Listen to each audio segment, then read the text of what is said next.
I've seen many Zoom calls. I'll be judging anybody fucking ask. Oh, was that a roach? That's me all day. All right, go ahead. All right. So this will be one of our spotlight sessions where we bring in transit advocates from around the country and we get to talk about what they're doing within their community. And today I have Marcus McKnight of the Philly Transit Riders Union to talk about everything Philly. They've got a really transformative bunch of programs, including the bus network redesign, the trolley modifications, as well as another project that they're trying to get online known as the Roosevelt Boulevard Subway, and he's going to discuss it with all of us. Marcus, thank you for coming. Bakari, I am so glad to be here. You know, it's kind of funny. He talks about like transit equity and transit advocacy, and we actually met through transit advocacy. I remember it was like the City Mapper program that we met. And Bakari's like, I want to check out Philly. And I'm like, okay, come on up. I host you, and now we're here. Now he's hosting me. This is great. Yeah, exactly. I'm so glad to be here. And I mean, I said that just because Philly is very unique in that there's a lot of different modes of transit. Like you have subways, you have trolleys, you have trolley buses, you got there's even a ferry at one point in time, and there's even regular buses, express buses. So there's a large cornucopia of transit things that most cities don't have. Like, I don't think the only other cities comparable to that is Boston and San Francisco. So, you know, I found that really unique, and then also unique in the makeup of the city because it's really dense. So it really helps aid transit and really get the ridership that they need. So, you know, that's just why I really fell in love with the city. So I'm glad I got to meet you and many of the other folks at the Philly TRU. So talk to us a little about the Philly Transit Riders Union. Like, what do you all do? How'd you all start? And just what's with the TRU? So the Philly Transit Riders Union is a small, democratic, that's a small D, organization. It's a grassroots organization, you know? And we follow a really cool principle, which is before any kind of decision is made, maximum input. And then after a decision is made, maximum unity. That's a good way to get things done, all right? And, you know, the Philly Transit Riders Union basically started like a bunch of transit advocates, transit aficionados, sitting around my house. I'm like, man, SEPTA sucks. Man, we can do this better. Man, who's hungry? Right. You know, and you know, I'll whip up something, or we'll go get like Chinese, or we'll do like a potluck. Let's talk about buses and trains. Or they'll be like, man, the subway was bad, and this happened, and the regional rail train did this, that, and the third, and the 17 bus was detoured again. I'm like, what the heck is this? And then it kind of just blossomed from just a bunch of transit lovers having a chit-chat conversation into a full organization. Like, wait, there's a lot of people who are really passionate about improving transit in Philly from a lot of different various backgrounds. So let's get together, let's see what the heck we can do to try to sprout or spring new ideas and get shit done. Exactly. And that's all what it comes down to. That's similar to how Martyr Army started. You know, we were all in this group of transit nerds and transportation planners in Metro Atlanta, and we thought that, you know, at the time MARTA wasn't as good, so we wanted to think of ways to fix it. What better way to just get all these folks together and see what we could do? So it seems to be what y'all did in Philly. So, and especially during this time when there's a lot of transformative projects going on with SEPTA, namely the bus network redesign. Now, I've heard a lot of dicey opinions about it, and there's also a lot that's really going on, not necessarily in the way of helping service, but actually taking service away. Talk to us a little bit about what's going on with that. Oh boy. So as you definitely just said, there's a lot going on, and I apologize. I might jump around a little bit back and forth. No, I'm going to try to give you a short, concrete answer. The key word is try. We're going to try the best we can. All right. So the bus network redesign is a comprehensive look at public transit in the Philadelphia area. Mm-hmm. And a lot of our transit lines have been the same since their inception. Mm-hmm. Most of them have been. You know, like the 17 that runs between Center City and South Philly. When it was a streetcar route, it was the exact same thing that it does today. You know, bus routes like the R that started in the 1920s and 30s, for the majority of the line is still the same today.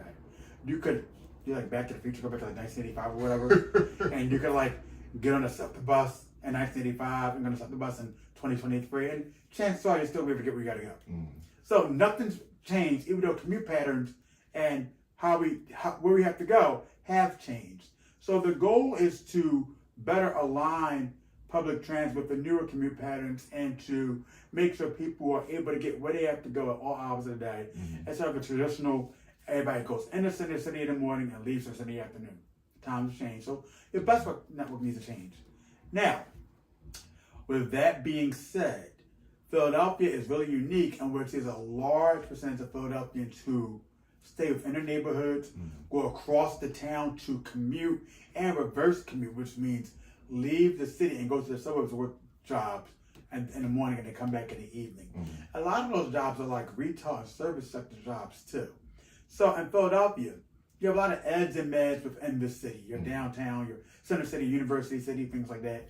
And then you have the huge retail sectors like the different suburban malls like the Chamonix, Oxford Valley, Willow Grove, Plymouth Meeting, give a huge sprawling retail and also office area called King of Prussia, which has thousands of jobs that people commute to from Philly every day, whether it's driving or biking or taking public transit. So a lot of cities are not set up like that. Right. So we're a little bit different. So SEPTA has to find a way to meet all these people's needs. And right now, the current transit system, they're not doing a bad job of it. It's not that bad. Can there be improvements? Yes. Anything can be improved upon. But the bus network redesign, from what the looks of it is so far, it helps some people, but hurts a lot more people. Like, SEPTA is trying to do a cost-neutral bus network redesign. I believe Baltimore and, was it Houston? Yeah, and then Atlanta's currently doing one as well. I think they're also doing cost-neutral ones, right? Right. And it's like, all right, they're asking for people to make a lot of trade-offs. And basically, in a grand scheme of things, we're robbing Peter to pay Paul. Right. And we shouldn't have to do that. That's just borderline ridiculous. SEPTA is doing a reimagining of the commuter rail, known as Regional Rail Philadelphia network. But that's not cost neutral. But the bus network redesign is. Make it make sense. It's ridiculous. And for those watching, the regional rail is the much larger, I want to say 200 plus mile rail network that also goes into Delaware and New Jersey. But the cost to ride the regional rail is much higher, and especially because it's distance based. So farther out you live, the more you're going to have to pay. Similar to BART in San Francisco and even the Metro Rail in DC. So it is kind of funny that the bus network redesign is cost neutral, meaning they're not really spending money to put more service in, but almost in a way rearranging service to meet the needs of more of the heavier routes. But I guess with the equity implications, a lot of lower income and a lot of communities of color are not really gonna benefit from this. Well, I'm going to safely say that, I feel comfortable saying this. It's not just communities of color. Everybody citywide is basically going to have to adjust to this. And it's not pretty. Even more prestigious neighborhoods, Manayunk, Roxborough, and Dora, they got to make adjustments. Folks in neighborhoods like East Oak Lane, which is a colored neighborhood, for people of color, as a majority of people that live there, but it's a higher income. It's really high income up there. They're going to have to make changes. It's citywide. So it's like, no matter where you live in Philadelphia, this bus cycle redesign is going to affect you, no matter how much your race, your income, the zip code, regardless of those things, it's going to affect you. Some going to be good, some not so good. And it's the not so good that needs to be looked at like under a microscope, because a lot of people are going to be screwed over soon. Right. It's not pretty. Yeah. And hopefully SEPTA can look at it and also look at the concerns from folks, because a lot of folks have actually put into a lot of the surveys that they've done and said, yes, I would love to be able to walk to a more frequent bus. But I've seen some of the maps and some of the routes are being eliminated completely. So, I wish I had a map to use. Actually, I believe that map right here would be helpful, but yes. But I can think of a few examples. All right, so in the beginning, in the beginning stages of the bus cycle redesign, when they had like Jared Walker come in and do things, he says like frequency is freedom, and you want to transfer more to make routes shorter, more reliable. Absolutely. Okay, understandable. So in certain parts of the city, you did that. You shorten routes and make them more reliable, help people to transfer. Then in other parts of the city, you combine two heavy hauling routes into one huge route, and it's like, this isn't going to work. This line is not going to stay on time. This will be theoretically impossible. I can see delays already, and it's not even done yet. And they're just in like the, like in the beginning stages of like showing maps and things like that. So like for another example of this is, there's a route called Route K. Route K starts at the Arid Transportation Center in the northeast Philadelphia neighborhood of Frankfurt. It serves as a crosstown route. It serves like other neighborhoods called Northwood, Crescentville, East and West Oak Lanes, Germantown, and East Falls. And this route is up for elimination. Now, Route K is, I call it crosstown powerhouse because the K bus hauls people. And this line's gonna be chopped up, and like the eastern segment in Crescentville and Frankfurt is gonna be attached to one route. And then the western segment in like southwest Germantown and East Falls is gonna be attached to another route. But all the stuff in the middle where a lot of people ride to, there's no replacement. And it's like, oh, well, you can take an alternate bus, or you can do this, or you can do that. Okay, cool. So if I'm standing at the intersection of Broad Street and 66th Avenue, or 12th and 66th, I'll have to walk to Shottenham Avenue to get to my new frequent crosstown bus. Okay, cool. That's almost 1 mile from Broad and 66 or 12th and 66, right? Almost 1 mile, right? Nobody didn't think that I had to walk from my house to 66th Avenue.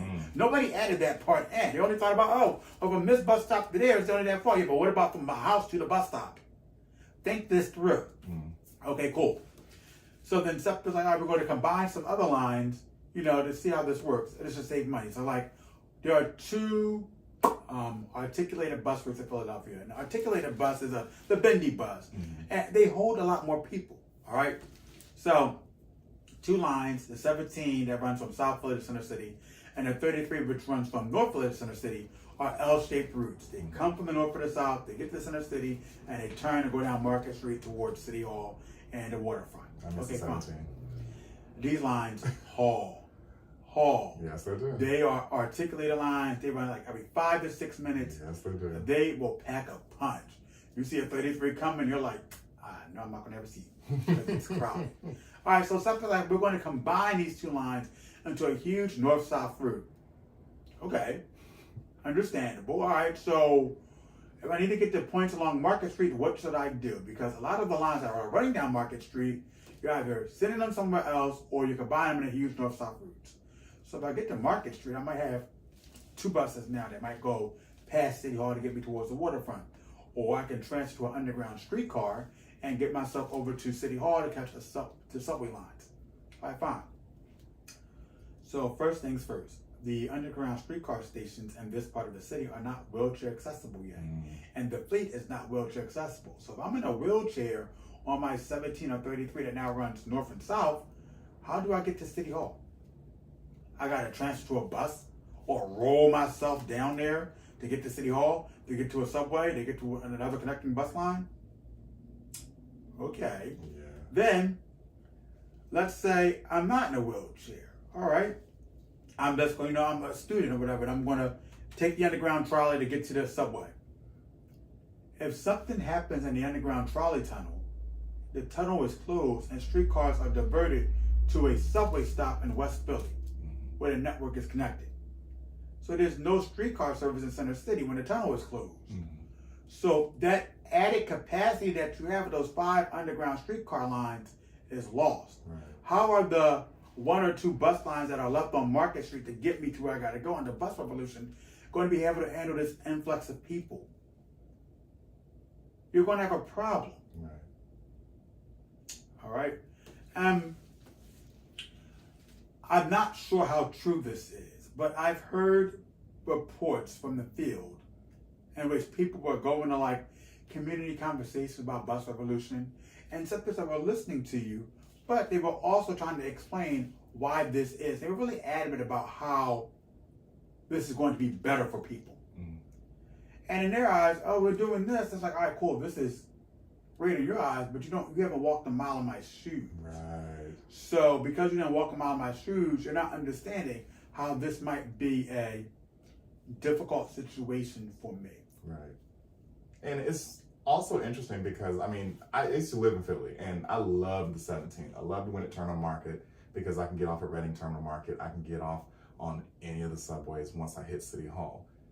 But now, and I understand the importance of having crosstown routes, but I lived near one. I lived near the 2, which I could take all the way up to Wayne Junction, which, I mean, if I needed to get there, cool, but where I needed to get to was the subway. It just didn't make any sense, and especially like what you mentioned with people who need that ADA accessibility. It's not there on the trolley just because, as we mentioned, the trolley is, it goes back to the early 1900s, which most of the SEPTA system does, even the subways. So it's more of SEPTA, yes, having to do constant repairs on a really aging system, but with the buses, I think it's even more intuitive that they should at least ride the buses, talk to folks, and at least look at it from their point of having to transfer, especially with a lot of these neighborhoods, which are not the safest for everyone. And then it also gets cold in Philly. Who wants to wait on a bus that may or may not show up in these elements? That's exactly right. Philadelphia's a pre-war city. We have a lot of tight streets. We have a lot of tight parking. Folks go to New York and Phoenix and Los Angeles, Seattle, I see them drive buses, a lot of traffic, but their streets are not narrow. Right. You come down the street in Philadelphia, you come down the street in Boston with a bus, it is tight. I drive a bus in Philly. I don't work at SEPTA, but I am a bus driver in Philadelphia. I drive a school bus, I drive public transit buses. It's tight. You will be crawling at 5 miles an hour, start punching your line to get by cars. And don't get me started when it's like an Amazon truck or UPS, some kind of delivery, and it's like, all right, y'all putting my skills to the test today. Yeah, because I noticed that Philly people will just park anywhere. Oh, yeah. And they don't care. Yo, I'm dropping this off. You're going to be all right. Right. But, it's funny that you mentioned Reading Terminal Market because, Reading Terminal has great food. Listen, if you ever come to Philadelphia, very good food. Stop by Reading Terminal Market. And if you hit me up, I'm Market PHL on Twitter. And, you can come for a ride on my bus and we can talk food, talk buses, do all kinds of cool stuff. Absolutely. I'll be glad to welcome you with open arms. But it's funny that you mentioned Reading Terminal as a place you'd like to go. So, those places like the Reading Terminals, they're going to lose bus service, under this plan. And one really interesting thing is SEPTA is, not SEPTA, the city of Philadelphia's basketball team is the Philadelphia 76ers. And they're proposing to build a new arena downtown on Market Street, all right? At the new Fashion District Mall. We're going to build an arena here. We want to plan to do this. There's a lot of opposition towards it, and the opposition is understandable, and I'm with them. But under bus revolution, that Sixer Stadium loses bus service. Right. What's that going to do about the people? Again, so you want people to use public transit, but you're making it more difficult for them to use it. Public transit is not supposed to feel like a chore. Right. And under bus revolution, it feels like more of a chore. It feels like a chore now, but a manageable chore. Like, this kind of sucks, but we can make the best of this. Under bus revolution, a lot of places, it's like, there's going to be a chore I don't want to do at all. I might have to come up with an alternative. And it's just one of the things I've always prided Philly on is that all of our sports stadiums are in one place. They're all down at the end of it, which you mentioned before was probably the last little bit of expansion, was now the NRG Stadium before it was the Spectrum Station, where all of those sports stadiums were right there. All you had to do was walk from it. And they even have express service on those days where there are games that take you way to the end into all the important stops where you have these important connections. So it's wild that they want to move it, given the fact of the location already. And even if you don't take transit, it's right off of 95. So it's You have perfect. all those highways, you have all that additional space. Right. So, again, Philadelphia's a pre-war city. So that means a place like Reading Terminal, the Convention Center, Independence Hall, that stuff is from, the 1500s, all right? Most of that hasn't changed. Like Market Street might have gotten a little bit wider. You might add a lane here and there, but a lot of this stuff is only designed for a certain amount of traffic. A place like South Philadelphia, at the sports complex, You have the highway ramps. You have the subway station. You have room to move people. Yes, it's nice to have a downtown stadium because it looks cool. Right. That's great. But you're not thinking about the implications of what that's going to do to the city's fabric. How they want the traffic. Nobody wants to see Manhattan like traffic. Right. It's annoying. They got different ways to get in and out. We got 2 subway lines. Right. What are you going to do? Like, again, this is not thought all the way through. It's like, this sounds like a good idea. Let's do it. It's like, oh, wait, hold up. What's going to happen if we do this? Make a scenario. Well, we have a parade in Center City, Philadelphia. Yeah. And Philadelphia is known for its parades. They have parades all year round. That Mummers Parade is amazing. Oh, yes. We love our Mummers. Our Mummers shut down Broad Street every New Year's Day. But, when we have a parade, it's like traffic turns into a logistical nightmare. And parades are usually held on the weekends when there's less traffic. We have races and runs, less traffic on the weekends. And it's like gridlock. So now you're going to put a stadium and add 35, 45,000 people on top of the, your everyday nonsense that goes on downtown. Can you imagine like a Sixers game at like 7 o'clock at night? All right, cool. Rush hour is still at the tail end of it, and now you got Sixers traffic. No. Just no. This is going to be a lot. And especially like with people coming from Southwest Philly, which we're going to get into the trolley modernization in a minute. But I think one of the missing pieces of it is that the trolleys don't go as far as they could, and especially because they make that loop.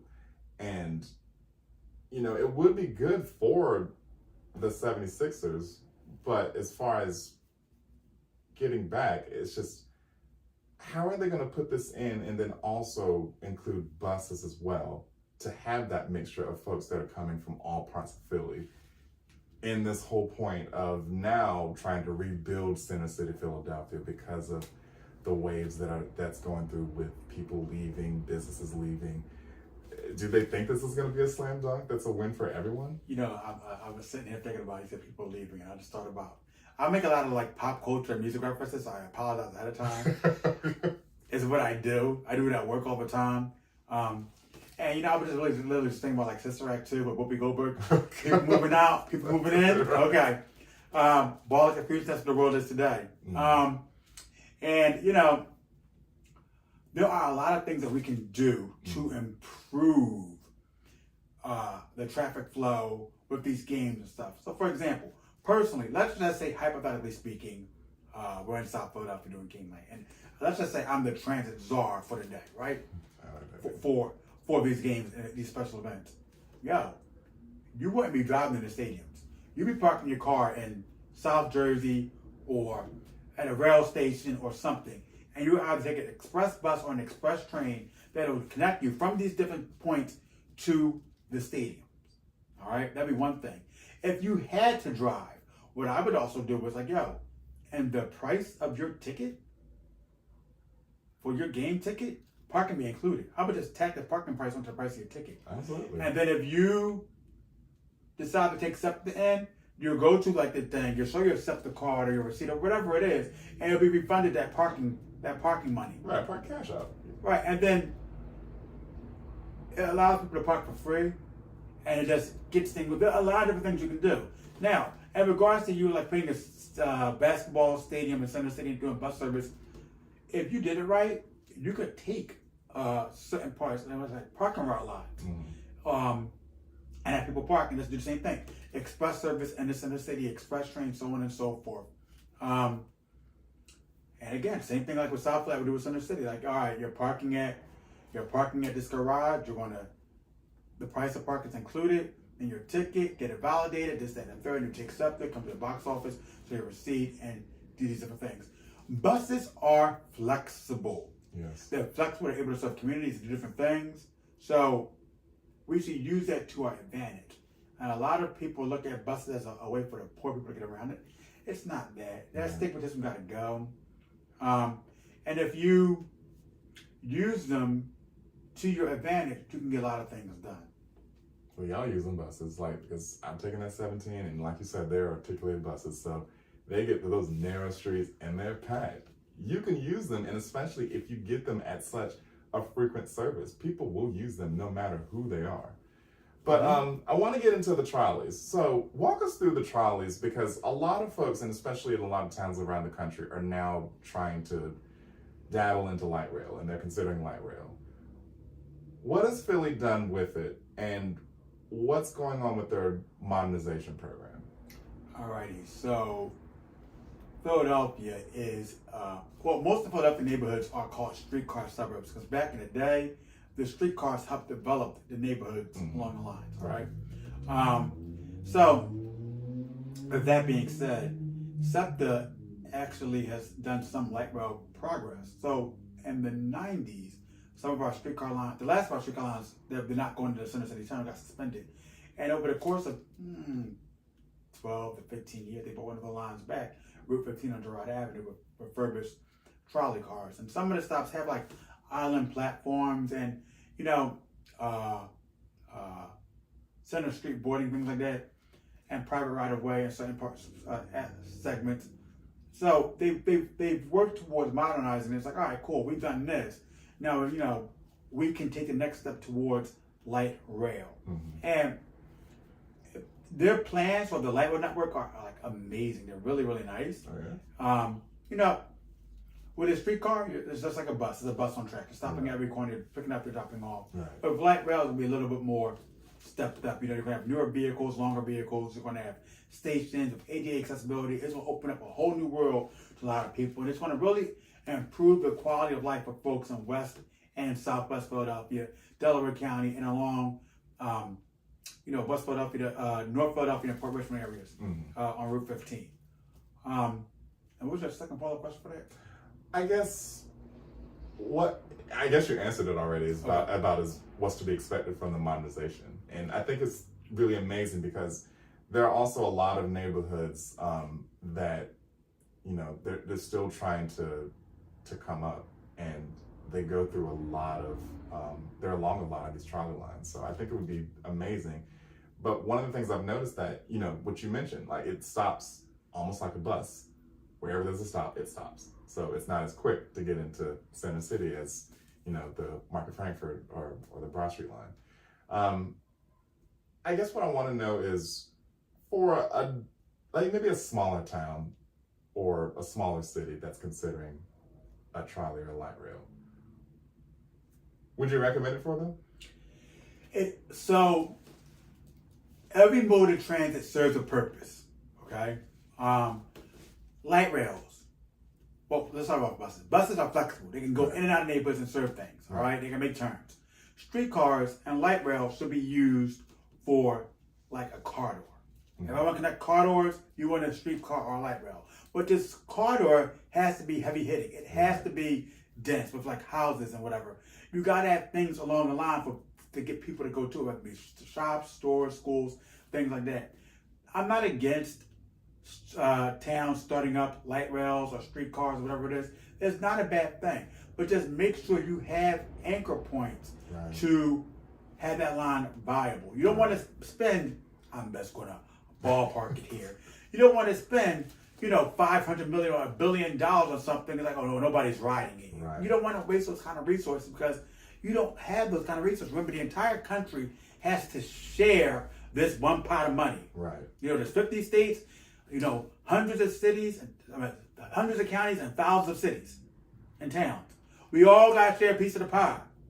So if you want a project to go through, make sure the project will help everybody. Because if you spend $1 billion in this light rail, that means somebody else that needed it more is missing out. Don't let us miss out because you didn't plan better. Does that make sense? Yes, and especially because, with going back to Philly, there are a lot of the suburban trolley routes that go to a lot of these low dense neighborhoods. And I've ridden a lot of them and they're almost empty the whole time, even during rush hour. And it's more of, well, are we keeping this just because it's historic or are we keeping this just because there's an actual need? Well, could you give me an example of a... Like the 101 that goes to media. So, the 101 actually does get crowded. Oh, really? Yeah, the 101 hauls. And hauls, right. The 101 during rush hour runs 2-car sets. And those suburban lines just have express service. So they hauled. Now, when you rule, it was a lot of COVID and a lot of restrictions going on. So that might have set you like, oh, man, this thing's always empty. But that was COVID times, Right. you know, and the before times, you know, it's a little bit different. Right. You had standing room only those trolleys.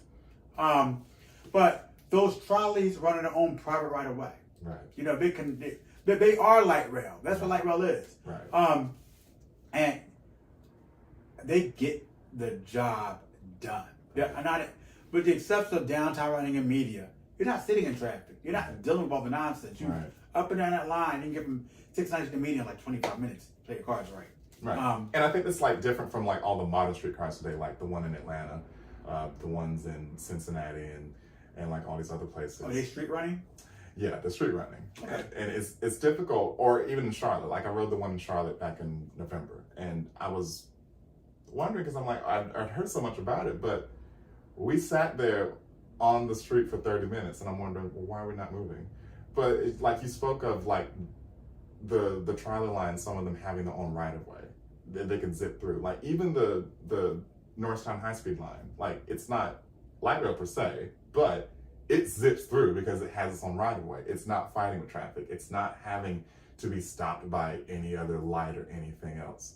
And it makes it more worthwhile because it's able to get these farther distances and pick up a lot of folks because it has these stops. And even towards the end of it, it has parking ride lots so that, you know, for more of these suburban, you know, outlays, like you can park and ride in, you know, it's a connector. So I think that's what a lot of folks have to also think about, like, what is your purpose? Are you trying to get people into the city, or are you trying to serve these corridors that do have high pedestrian volumes, high volumes of people who do not have cars? You know, what is or are you trying to serve, like, even Disney? Like, you're trying to get people to these hotels.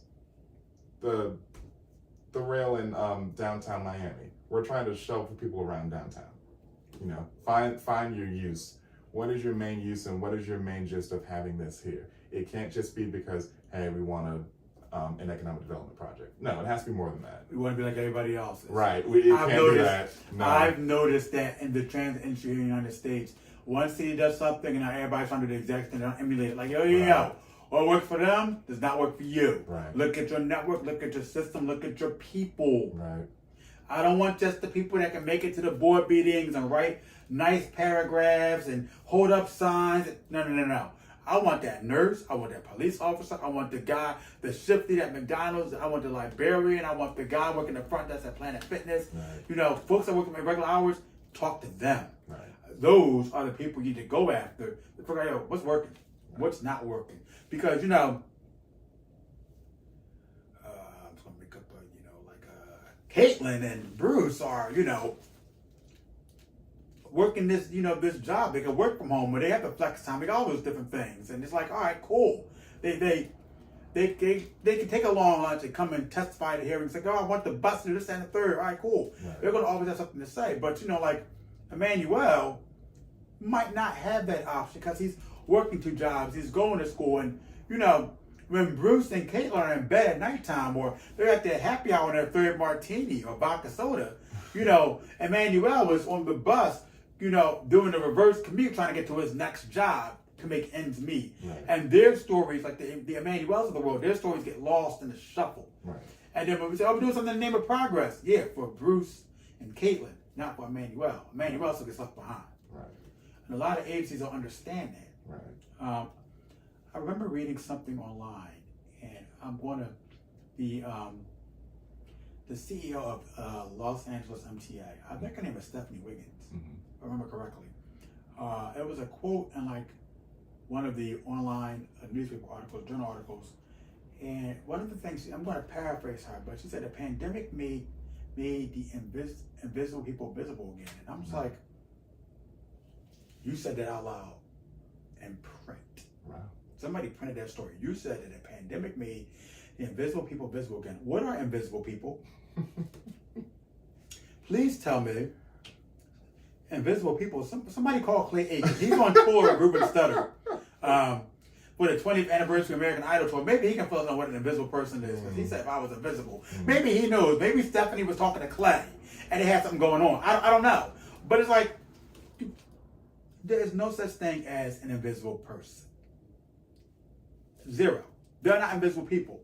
There are people that you just think that it'll always be there. Mm-hmm. No, those transit-dependent riders, you just always think they're going to always be there. Right. And you ain't got to worry about them. You're always going after choice riders. It's like, guys, stop this nonsense. In Philadelphia, you know, our buses got like Wi-Fi and USB. Okay, that's nice. Who the hell asked for that? Mm-hmm. Can a bus run more often? Can I get a seat? You get what I'm saying? All right, it's nice to have those options. But I didn't ask for that. Yeah, it's also nice I to want a listen seat. to folks. Yeah, like you just want a seat and you want it to be reliable. And there's also another project that has now created a lot of buzz, and that's the Roosevelt Boulevard subway. Now, for those who don't know, Roosevelt Boulevard has been touted as one of the most dangerous stretches of road in America. I think at one point in time, it's 12 lanes wide. And there's also been a project to revive what was shelved before of a subway that would go along this corridor. What buzz have you heard, and what are the advocates in Philly doing about it? So this is a newer project that's gaining steam. And you know, so far there's been like a lot of online talk about it, and there's also been several community meetings about it. But let's just talk about the Roosevelt Boulevard subway real quick, and the Roosevelt Boulevard. So the Roosevelt Boulevard is a 12-lane to 12-mile highway that runs from North Philadelphia, and it goes straight to the northeast. It divides the northeast in half. Mm-hmm. And as I said, it's 12 to 16 lanes, most of its length. 16. You got to add in the turn lanes. You get to certain intersections. Oh, It gets wow. wild. Wow. But you learn. It's not as bad as everybody says it is. It really isn't. If you know what you're doing. If it's something new to you, it's overwhelming. If you grew up around it, you get used to it. But if this is something new to you, it's overwhelming. It can be a lot.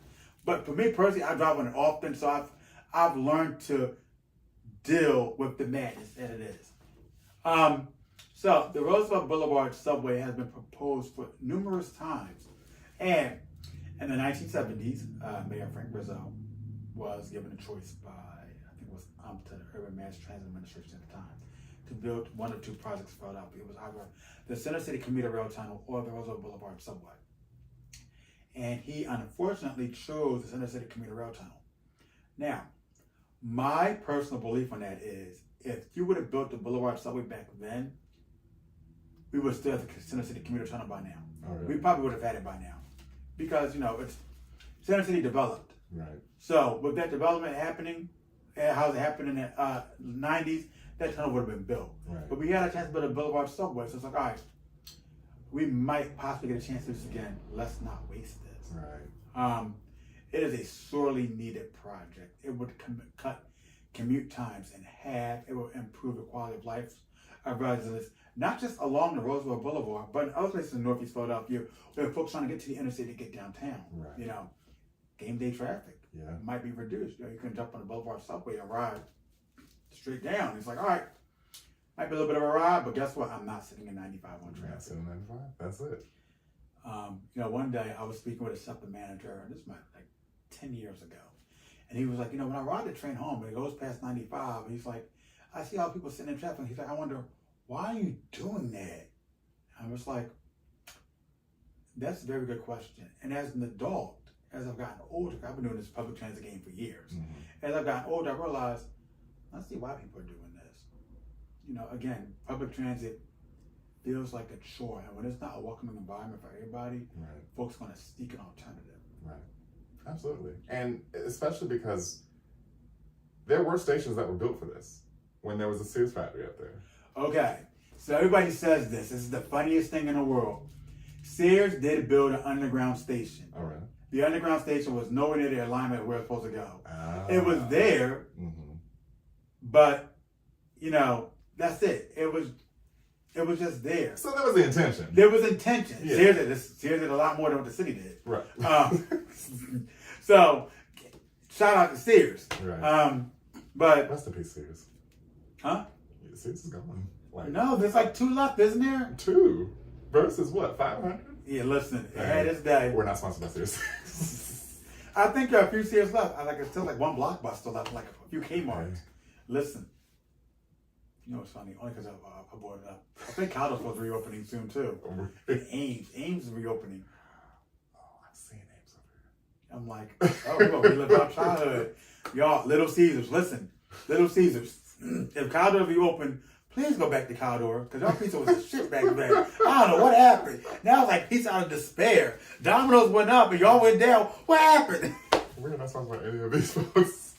But yeah, they built the station, but it wasn't on the alignment. But now there's the possibility of putting it along an alignment, especially that works with a lot of the development that has come along Roosevelt Boulevard. There's a lot of retail along it, and there's a lot of neighborhoods along it. Post-war. Right. That's the big thing. So Philadelphia is an old city, all right? That's something that I remind people about all the time. It's a really old city. But Northeast Philadelphia developed during the baby boomer era. So that's why you have those huge streets, huge lawns, driveways, multi-lane roads, because it was just like an extension of the suburb. Right. They developed it based off of the best practices back then. Because back in the 50s, nobody was worried about living in Center City. Everybody's trying to get away from the city. So you have your extra white flight, redlining, all that stuff, all those difficult topics are the reasons why the Northeast developed the way it did. Right. And those difficult topics are also the reason why the Boulevard Subway didn't get built when we had the chance. Oh. So now that the dynamics of Northeast Philadelphia are changing with more people of color moving into the Northeast, those attitudes and beliefs of the Northeast are starting to change. Really nice. Well, Marcus, we're near the end of the interview.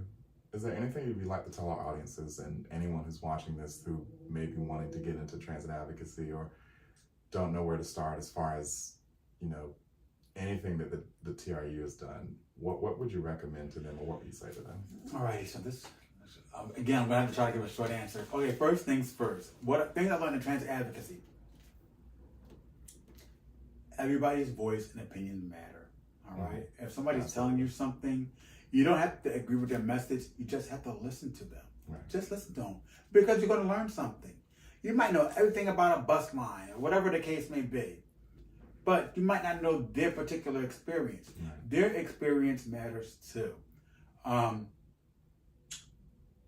If you're going to do trans advocacy or anything that involves leadership, one, allow yourself to be led to the darkness. Sometimes it's okay to be a student, sometimes it's okay to be a teacher. And do 3 squishy things a day, things that make you uncomfortable. That's how you know you're truly leading. Yeah. Listen, like I said, again, listen to people's viewpoints who are different than yours. And like for a lot of things, like especially with transit agencies, listen. Let's say I am a bus driver. Let's say I'm a bus driver, and let's say Bacardi, we're going to pretend you're a trans CEO. You have your degrees. I'm a bus driver. Right. Your book knowledge and my street knowledge should work together. It's not water and oil. Right. Just because I drive a bus doesn't mean I don't know something. Right. And a lot of agencies do that. It's like, oh, you're just driving a bus, and so you don't think I have a degree, or you don't think I worked the job before I got here? Right, it's a skill. It's a skill. My mentor has a degree in business administration. He has his a master's in finance. He worked at a bank for 20 years. He went to the Caldwell School of Business in Connecticut, and then they decided to drive a bus because it's something he enjoyed doing. Working in the industry, I've met a lot of people who went to college, got the degrees, and started driving a bus to help pay the bill. And then they fell in love with it. And they're like, yo, I can see myself doing this. After I get my degree later, that's my backup plan. Once I get tired of driving a bus, I'm going to do this 15, 20, 30 years until I use my degree.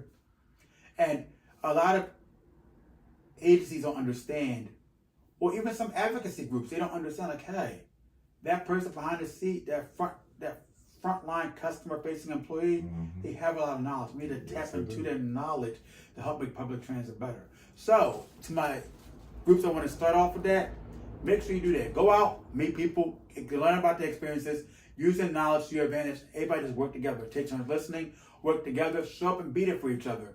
You do those great things, everything will work out perfectly fine. Sometimes things are going to fall apart, and that's okay. Right. But that means you reach the middle. You keep working, those things are going to come back together. So, and then my last piece, I always love saying this, and I think it's sound advice. Listen, no matter what you do in life, just listen to the following advice. regardless of our differences, socioeconomic, race, gender, orientation, religion, whatever. When we die, there are going to be 2 dates and a dash. You gotta make the most of the dash. This is not a rehearsal. There are no do-overs. Live your life to the fullest every day. Go out, have fun, make a difference in the world we live in. We only got one earth. One. We gotta make the best of it. Church, where can people find you? So again, you can find me on Twitter, Facebook, and Instagram. I'm Marky PHL. Absolutely. We'll put everything down there. Also, go follow the Philly Transit Riders Union. Amazing group. I've had the pleasure to work with them when I lived in Philly. You know, that's where, you know, real transit advocacy gets down to it. You know, demanding what you want and working towards it and building up the knowledge base to back it up. And that's where it really comes down to. Yeah, like, you know, like you brought it up, Philly Transit Riders Union, the one thing that we have going for us that some other organizations across the country, across the other places might not have, we're very diverse. So remember in the beginning I said we're a small democratic, we're not just people that ride buses. There are people from all sort of sectors that join in to help out. We got bus drivers, we got mechanics, we got passengers, accountants, teachers, librarians, students, you know, folks that work the blue collar job, folks that work the white collar job. We are a true union that has like a mosaic of people coming together to be like, yo, this is SEPTA, we like it, we gotta get to the next level so it can work for all of us. Absolutely. All right. Marcus McKnight, thank you so much. All right, Bakari, yeah, no problem, anytime. Thank you. Whew. So that wasn't bad.